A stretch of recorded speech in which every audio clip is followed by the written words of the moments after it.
ননদের বিয়ে উপলক্ষে খুলনা শহরে গিয়েছিলাম। খুব বেশি ইচ্ছা ছিল খুলনা শহরটাকে একটু ঘুরে ঘুরে দেখা।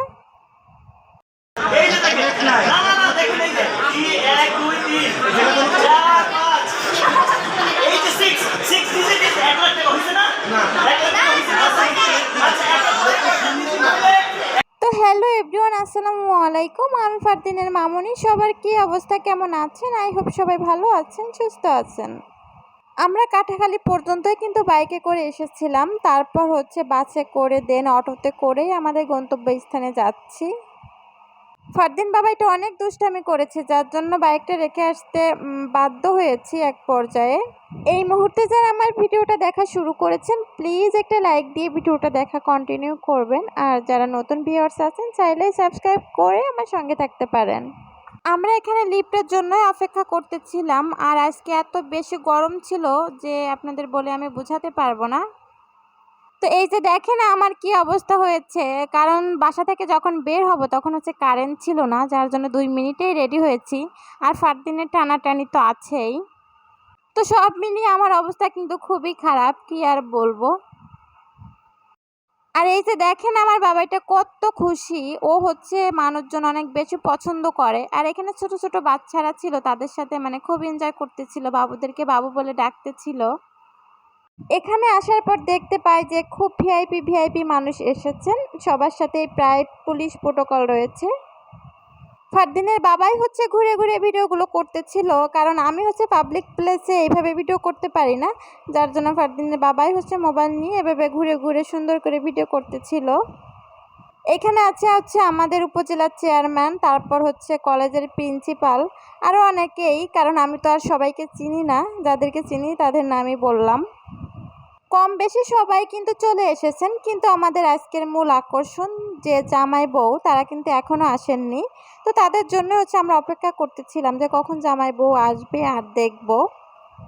বিয়ের অনুষ্ঠানে যদি জামাই বউ উপস্থিত না থাকে তাহলে কিন্তু একদমই বিয়ের অনুষ্ঠান মনে হয় না। তো এখানে আসার পর যেহেতু জামাই বউকে পাচ্ছিলাম না, তো কেমন যেন মনে হচ্ছিল আসলে এটা কি বিয়ে হচ্ছে নাকি আমরা কোনো রেস্টুরেন্টে এসেছি। তো এই তো দেখতে দেখতে কিন্তু আমাদের খাবার চলে এসেছে। আর সব থেকে মজার একটা বিষয় আমার ফারদিনকে আলাদা একটা প্লেট দিয়েছে।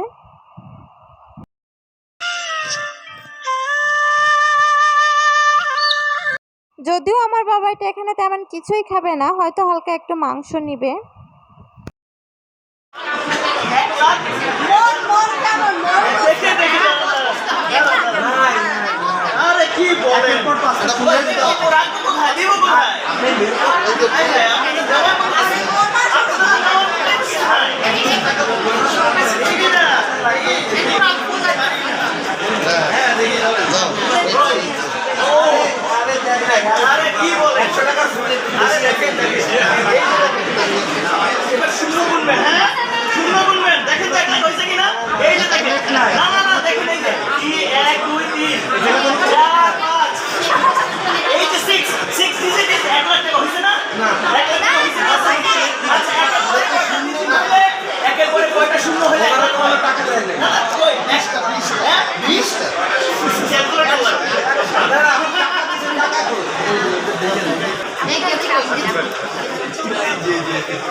বন্ধও পাইনি, আমরা বন্ধও পাই না দেখে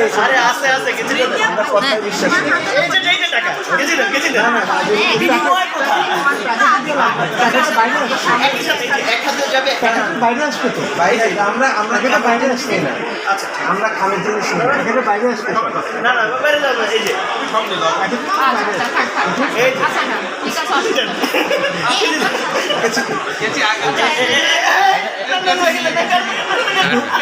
বউ কিনতে হবে আমাদের না, আমরা বুঝিয়ে দিলাম।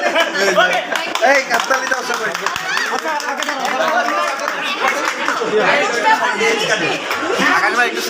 কাটা শেষ অল্প পাইছো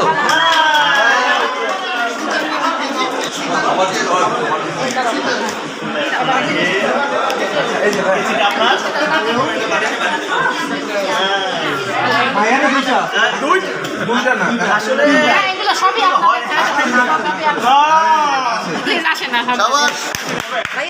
জামাইকে তো আপনারা সবাই দেখে ফেলেছেন, এখন কিন্তু আমাদের বউকে দেখার পালা। বউকে কিন্তু দেখতে অনেক সুন্দর লাগছিল, সবাই মাশাআল্লাহ বলে দিবেন যাতে করে নজর না লেগে যায়। বউকে কিন্তু দেখতে আমার কাছে সত্যি অনেক ভালো লেগেছে, একদম মায়াবী একটা চেহারা। আমি বারবার বলতেছিলাম ফারদিনের বাবাকে যে অনেক সুন্দর লাগছে। যাদের আমার মতো ছোট বাচ্চা আছে তারা কিন্তু বিয়েতে গিয়ে একদমই এনজয় করতে পারে না, কারণ বাচ্চাদের পিছনেই অল টাইম ঘুরতে হয়। তো এই ভিডিওগুলো হচ্ছে ঘুরে ঘুরে ফারদিনের বাবাই করেছে, আর আমি হচ্ছে ফারদিনের পিছে পিছে ঘুরতেছিলাম। আমিও কিন্তু আপনাদের মতো দর্শক হয়ে ভিডিও এডিটিং করতেছিলাম আর ভিডিওগুলোকে দেখতেছিলাম। আমাদের জামাই কিন্তু এখন হচ্ছে আমাদের বউকে রিসিভ করবেন, তো এই ভিডিওগুলো দেখতেছিলাম আর আমাদের বিয়ের ঘটনাগুলো খুব মনে পড়ছিল।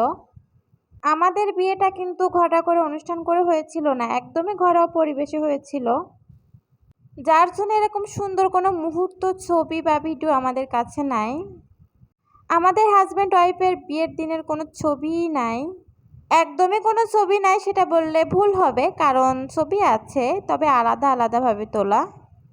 তো যাই হোক, কি করার, আফসোস করে লাভ নাই, সুখে আছি শান্তিতে আছি, এটাই বড় কথা।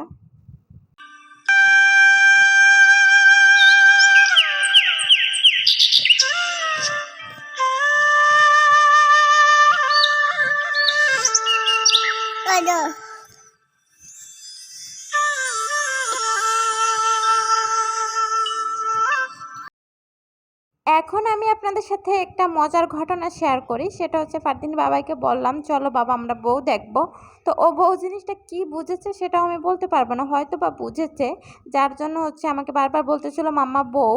মানে ও সামনে কিন্তু অনেক মানুষ ছিল, ঠিক আছে, তখন আমাকে বলতেছে মাম্মা বউ।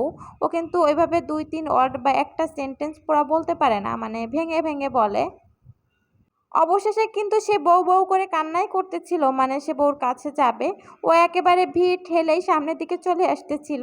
তো যাই হোক, আমি পিছ পিছ ছিলাম, যার জন্য, কারণ একা তো এভাবে ওকে ছাড়তে পারবো না, কারণ বাবাইটি এত দুরন্ত, মানে সব কিছু এলোমেলো করে দেয়, যেমন কারেন্টের তার ধরে টানাটানি করবে, ফুল ধরে টানাটানি করবে, মানে ওর কাজই এভাবে করে। তো বাচ্চাদের কাজ তো বাচ্চারা করবেই, এটা অস্বাভাবিক কিছু নয়। আর এই হচ্ছে জামাই, জামাইয়ের শ্বশুর। তো এদের ভিডিও ফারদিনের বাবা একটু করে নিয়েছে। ফারদিনের বাবা কিন্তু অনেক ভিডিওই করেছিল, বাট এই ভিডিওটা অনেক বড় হয়ে যাবে, আর এত বড় ভিডিও দেখতে আপনারাও বোরিং হয়ে যাবেন, কারণ আপনারা ছোট ছোট ভিডিও সেটাই দেখতে চান না। তো যার জন্য ভিডিওটা আমি হচ্ছে একটু শর্ট করে নিয়েছি। আর এই হচ্ছে আমার এক আন্টি, এই আন্টিটা হচ্ছে গণপ্রশাসন মন্ত্রণালয়ের সচিবের ওয়াইফ। তো ওই আন্টির ননদের মেয়েরই হচ্ছে আজকে বিয়ে। এই ভিডিওটা হচ্ছে জামাই যখন ফার্স্ট এসেছিল স্টেজে উঠবে তখনকার ভিডিও। তো ভিডিওটা কিন্তু সামনে দেওয়া উচিত ছিল, বাট আমি এডিটিং করতে করতে আসলে দেখতে পাইনি। তো ভাবলাম যেহেতু আমি ভয়েস দিয়ে ফেলেছি তো সমস্যা নাই, আমি বলে দিই, আপনারা দেখে নেবেন বা বুঝে নেবেন। কন্যা বিদায় পর্যন্ত কিন্তু আজকে আমরা থাকবো না, যার জন্য পুরোটা আপনাদের সাথে শেয়ার করতে পারলাম না, কারণ আমরা যেহেতু অনেক দূর থেকে এসেছি, সন্ধ্যার আগে আমাদের বাসায় যেতে হবে। এখান থেকে বের হওয়ার পর ভেবেছিলাম একটু ঘোরাঘুরি করব, বাট এত গরম ছিল আর ফারদিনের বাবাও বলছিল না এত ঘোরাঘুরির টাইম নাই, চলো বাসায় চলো। তো আজকে বিয়ের ভিডিওটা ছোট্ট আকারে আপনাদের সাথে শেয়ার করলাম, কেমন লেগেছে কমেন্ট করে জানিয়ে যাবেন। সবাই ভালো থাকবেন, আল্লাহ হাফেজ।